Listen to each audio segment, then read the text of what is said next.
ഒരു അല്ല, ഞാൻ അതിനിടയിൽ ഒരു കാര്യം കല്യാണം കഴിയാതെ നിൽക്കായിരുന്നു, കല്യാണം കഴിഞ്ഞു തൂക്കം കുറഞ്ഞിട്ട്.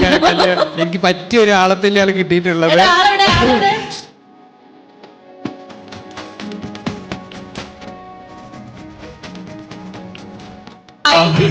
അവര് ഞങ്ങള് സാറിനെ മീറ്റ് ചെയ്യാൻ വേണ്ടിയിട്ടാണ് മെയിലിൽ നിന്ന് വന്നത്. അത് വളരെ നന്നായി. നമ്മളെ ഇമോഷണലി സപ്പോർട്ട് ചെയ്യുന്ന, ഇമോഷണലി മനസ്സിലാക്കുന്ന ഒരു പാർട്ട്ണറിനെ. അപ്പം ഞാൻ ഇതിലൂടെയാണ് ഗോ ത്രൂ ചെയ്തതെന്ന് എനിക്കിപ്പോൾ അവരുടെ എങ്ങനെയാണെന്ന് എനിക്ക് നന്നായിട്ട് അറിയാം.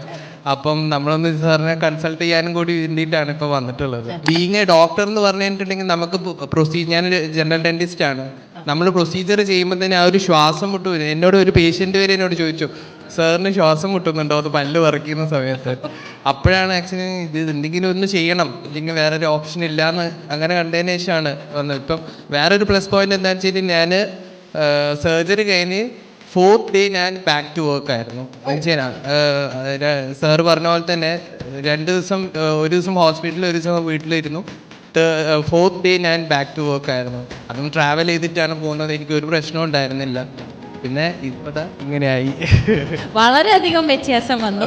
അല്ല, അതെന്തായാലും നമുക്കൊരു ആയാസം കിട്ടാൻ, നമ്മുടെ ജോലിയിൽ ശ്രദ്ധിക്കാൻ പറ്റുക എന്ന് പറയുന്നത് ബാക്ക് ടു നമ്മളാക്കുന്ന ഒരു അവസ്ഥയിൽ കുറെ ഈസിയായി. ലൈഫ് ഭയങ്കര ഈസിയായി. നടക്കാനും ശ്വാസം മുട്ടില്ല, നടക്കാനൊക്കെ ഈസി ആയിട്ട് ഫീൽ ചെയ്യുന്നുണ്ട്. പിന്നെ കാണുമ്പോൾ എല്ലാവരും അപ്രീഷിയേറ്റ് ചെയ്യാൻ തുടങ്ങിയിട്ടുണ്ട്.